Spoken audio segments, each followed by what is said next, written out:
Oui, monsieur le maire, donc le débat d'orientation budgétaire, parce que c'est ce dont il est question évidemment aujourd'hui, est traditionnellement, normalement, un débat important, mais il est encore plus aujourd'hui car il concerne finalement le dernier exercice de votre mandature, 2014-2020, enfin celle de Serge Babary et la vôtre. Cela nous donne aussi un certain recul sur vos choix budgétaires que je souhaiterais maintenant discuter, et notamment sur plusieurs points. Donc il y a 5 grands objectifs budgétaires qui sont rappelés d'ailleurs dans l'introduction du document, avec lesquels on ne peut être que souvent d'accord. C'est en termes très généraux que ça a été exprimé dans le document. La stabilité des taux de fiscalité.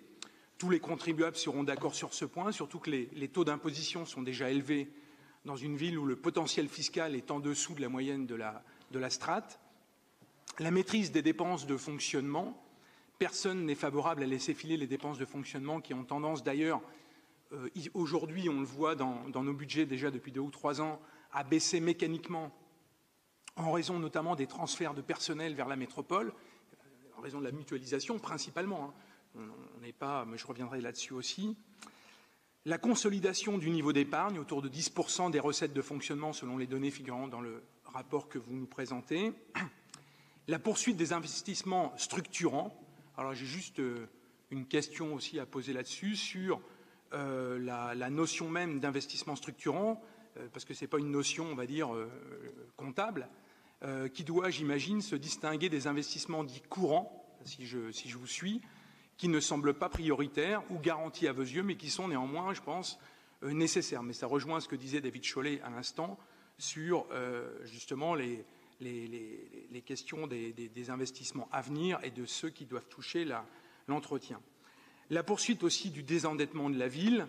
Alors je ne développe pas car je vais y revenir, mais je veux simplement rappeler, c'est que on rappelle ce qu'était la dette en 2014. En 1995, elle était de 280 millions d'euros. Vous imaginez. Donc évidemment, elle a baissé depuis continuellement. Et on ne peut être d'ailleurs que d'accord avec l'ensemble des objectifs. Les choses se compliquent par contre lorsque l'on entre dans le détail de vos orientations budgétaires, dans la mesure où l'on se rend compte que la réalité budgétaire est un peu différente de la présentation qui nous est faite dans le rapport.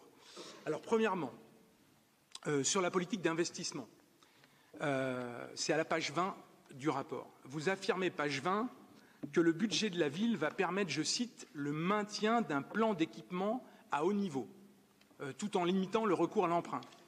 Alors là, autant vous dire, pour moi c'est faux. Sans vouloir être désagréable, je trouve que cette affirmation est à la fois contraire à la réalité et, voire même, je le dirais, puisqu'on a vu les présentations qui nous ont été faites juste avant, clairement électoraliste. Quand je regarde rétrospectivement, lorsqu'on regarde les dépenses d'équipement de ces dernières années, on constate que vous avez réduit sensiblement ces dépenses d'équipement, et même très fortement, puisqu'elles ont diminué de moitié entre 2013, je reprends les chiffres, moi simplement les tableaux que l'on a reçus depuis plusieurs années là-dessus. En 2013, les dépenses d'équipement étaient de 33,5 millions d'euros, et en 2017, un peu moins de 16 millions d'euros. Dans le réalisé, je parle. Et là, je parle du réalisé de 2013, 33 millions, 16 millions dans le réalisé de 2017. J'ai ressorti les chiffres, mais je ne vais pas forcément les détailler, mais simplement vous donner, vous voyez, les différents chiffres depuis 2013, des dépenses d'équipement, y compris d'ailleurs les travaux en régie. Donc c'est vraiment consolidé, si je puis dire. En 2013, je reviens là-dessus, 33 500 000 euros d'équipement. En 2014, 25 600 000. En 2015, 17 188 000. En 2016, ça remonte à 24 118 000. En 2017, 15 900 000. Et enfin, en 2018, 19 millions. Vous voyez, on est loin des 35 millions. C'est pour ça que je parle d'électoralisme là, parce qu'on n'a jamais réalisé ces fameux 30-35 millions d'euros. D'accord ? Et si je fais d'ailleurs une moyenne sur les 4 années que j'ai, parce qu'évidemment, on n'a pas le compte administratif encore, mais les 4 années 2015, 2016, 2017, 2018, en plan d'équipement, ça fait une moyenne de 19 millions d'euros par an. Donc c'est pour ça que quand vous affichez, juste avant les élections de mars 2020, un plan d'équipement à 35 millions, excusez-moi, je ne vais pas me laisser berner par ce chiffre. En effet, je lis page 21 du rapport, et là je vous cite aussi dans le rapport, la capacité d'investissement de la ville augmenterait et pourrait ainsi raisonnablement financer un plan d'équipement d'environ 35 millions d'euros au BP 2020, soit plus du double des dépenses d'équipement de l'année 2017, comme je viens de le dire, et plus de 50% de celles de l'année 2018.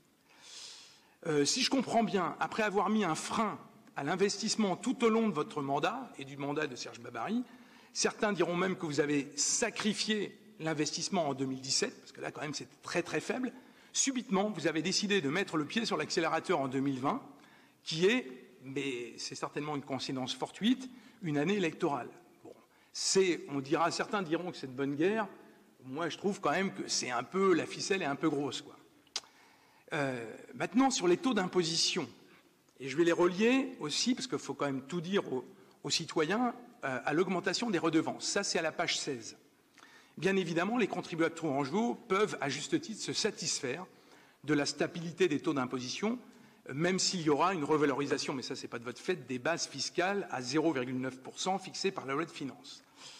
En revanche, les usagers de la ville de Tours, qui sont aussi des contribuables, et certains sont les deux, ont des raisons d'être mécontents, car les redevances et les taxes, elles, en revanche, ont fortement augmenté. Et elles vont continuer, puisque c'est marqué dans le DOB.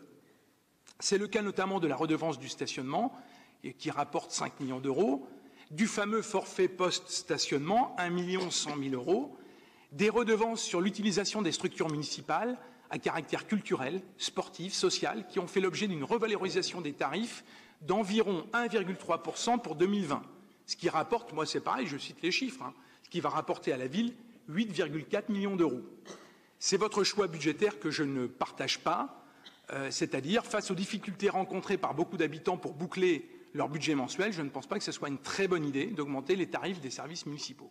En fait, ce que vous donnez d'une main, la stabilité des impôts, et ça vous l'affichez vraiment fortement, vous le reprenez de l'autre en augmentant les redevances.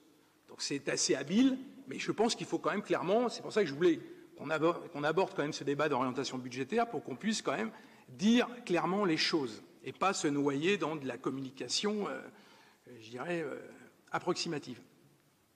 Sur le financement maintenant des associations, puisque Madame la Première adjointe a évoqué le sujet, effectivement, page 17 de notre débat d'orientation budgétaire, il est écrit « Le montant des subventions de fonctionnement budgétées en 2020 serait légèrement supérieur à celui voté au BP 2019, permettant de garantir la vitalité du tissu associatif et un soutien aux acteurs impliqués dans les différents secteurs de la vie locale, et ce, malgré les contraintes budgétaires imposées à la ville dans le cadre de la contractualisation. » Bon, ça, c'est ce qui est écrit dans le DOB. Tout le monde aura noté l'utilisation du conditionnel. Serait légèrement. Et la grande prudence du propos. Sauf que la réalité est bien différente et les associations qui dépendent des subventions municipales le savent bien. Selon les informations dont je dispose, les subventions sont plutôt légèrement à la baisse, une diminution de près de 500 000 euros entre 2017 et 2018. Alors évidemment, ça réaugmente en 2019 et 2020, parce qu'évidemment, il y a des élections qui arrivent, mais on les a fortement baissées auparavant. Voici quelques exemples. Moi, je donne toujours des exemples chiffrés que j'ai récupérés. Pour les solidarités, par exemple, en 2017, on avait 195 000 euros. En 2018, 167 000 euros. Et puis hop, en 2019, ça remonte à 188 000. Mais vous voyez, on n'a pas rattrapé 2017. C'est très habile. Pour le socio-éducatif, 220 000 euros en 2017, 191 000 en 2018. Et puis alors là, par contre, 2019, ça tombe. 125 000 euros. Vous voyez, je ne vais pas toutes les citer, mais il y a quand même des chiffres qui sont assez inquiétants pour le monde associatif. Et puis tout à l'heure, d'ailleurs, Emmanuel Denis le disait, sur l'ensemble de la mandature, il faut être clair, les subventions au Centre communal d'action sociale ont régulièrement baissé. Donc ça, de ce point de vue-là, ou se sont stabilisées à la fin, mais globalement ont baissé. Donc il faut quand même dire aussi les choses.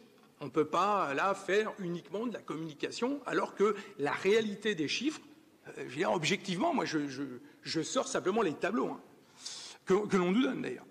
Et je remercie les services. Sur la gestion de la dette maintenant. Alors ça, c'est la page 34 du rapport. C'est un sujet que vous aimez évoquer quasiment à chaque conseil municipal, même d'ailleurs lorsque la question n'est pas inscrite à l'ordre du jour, enfin, c'est devenu une coutume. en laissant penser que sous votre mandature, le désendettement de la ville aurait atteint des sommets. En fait, vous nous avez un peu survendu les résultats de votre action dans ce domaine lorsqu'on regarde sereinement les chiffres, encore et toujours les chiffres.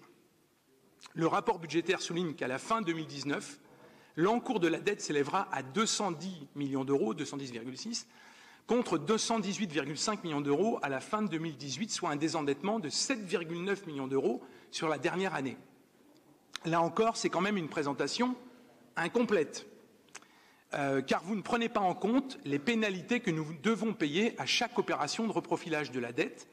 C'est le débat qu'on a eu d'ailleurs en juillet, c'est le débat qu'on a eu aussi en septembre, puisque vous nous l'aviez remis sur le plateau, comme celle que nous avons été amenés donc à examiner précédemment. Pour une opération de refinancement, vous vous rappelez, de 11 millions d'euros, nous avons dû supporter une pénalité de 3,7 millions d'euros. À l'époque, j'avais dit quand même, vous allez augmenter de fait l'encours de la dette. Ça, on ne peut pas... c'est des chiffres qui parlent aussi, qui sont clairs. D'ailleurs, je note au passage que vous avez été contraint de négocier, c'est à la page 5 du rapport, là encore c'est bien écrit, un accord avec la préfecture pour neutraliser l'impact sur l'évolution des dépenses de la ville du paiement de cette indemnité de remboursement anticipé que j'évoquais à l'instant. Cette indemnité a ainsi été exclue du périmètre des dépenses réalisées en 2018 au regard du dispositif de Cahors. C'est-à-dire que la préfète vous a autorisé à ne pas les inscrire. Mais pourtant, ils existent. Alors évidemment, c'est sûr qu'ensuite, quand vous présentez le budget, si vous ne mettez pas les 3,7 millions d'euros, comme on vous l'a autorisé au niveau de la préfecture, évidemment, c'est dans le cadre du dispositif de Cahors. Mais c'est quand même incomplet, pour le moins. Donc, pour conclure, je vous le redis, votre communication sur un plan d'équipement à 35 millions d'euros n'est pas crédible au regard de ce que vous avez réalisé depuis 6 ans. Et votre annonce sur la stabilité des taux d'imposition ne tient volontairement pas compte de la forte hausse des taxes et des redevances, notamment, j'appellerais ça moi, un matraquage sur les places de stationnement, puisque les Tourangeaux s'en plaignent quotidiennement. Je vous remercie.